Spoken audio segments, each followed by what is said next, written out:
জিবরাইল আলাইহিস সালাতু ওয়াস সালাম এসে বলে, হে আল্লাহর নবী ইব্রাহিম, আপনি শুধু বলেন এক পাখা দিয়ে একটা ঝাপটি মারবো, কই চলে যাবে নমরুদের বাদশাহী, নমরুদের আগুন কই কইরা চলে যাবে, খবর থাকবে না। আপনি শুধু বলেন আমার 600 পাখা, এক পাখা দিয়ে একটা ঝাপটি মেরে দেবে। হযরত ইব্রাহিম আলাইহিস সালাতু ওয়াস সালাম বলেন, হে জিবরাইল, তুমি যে আসছো আমার সহযোগিতা করবা, আল্লাহ কি তোমার সহযোগিতার জন্য পাঠাইছে? বলছে কয় না, তা তো নয়। তাহলে বোঝা যায় আমি আগুনের মধ্যে নিক্ষেপ হলে আল্লাহ সুবহানাহু ওয়া তাআলা খুশি হবেন, আর আমার মালিককে, আমার আল্লাহকে খুশি করার জন্য আগুনের মধ্যে 1-2 বার না 1000 বার ঝাঁপায় পড়তে জ্বলতে রাজি আছে। ইব্রাহিম আলাইহিস সালাতু ওয়াস সালাম বললেন, জিবরাইল, তোমার সাহায্যের কোনো প্রয়োজন নাই, আল্লাহর ভালোবাসার জন্য, আল্লাহর মহব্বতে 1-2 বার না 1000 বার জ্বলতে রাজি আছে।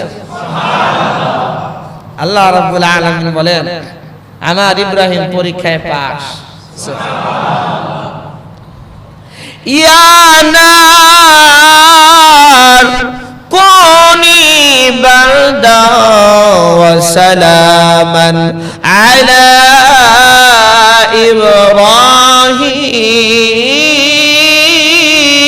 ইব্রাহিম।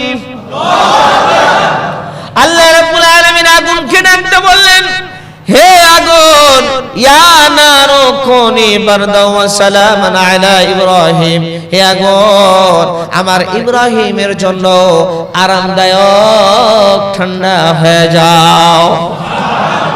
মুফাসসিরিনে কেরাম লিখেছেন, এখানে আরামদায়ক শব্দ কেন উল্লেখ করা হলো? আরামদায়ক শব্দ যদি এখানে উল্লেখ না করা হতো তাহলে এমন ঠান্ডা হয়ে যাওয়ার সম্ভাবনা, ঠান্ডা অতিরিক্ত হলে, বরফ হলে সেইখানে মানুষ জমে যায়। কথা ঠিক না ঠিক?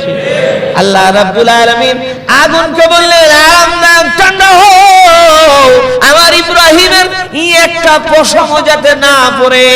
আগুন এত আরামদায়ক ঠান্ডা হলো, জিবরাইল আলাইহিস সালাতু ওয়াস সালাম এই জান্নাত থেকে নূরের তৈরি সিংহাসন আগুনের ভিতরে স্থাপন করলেন।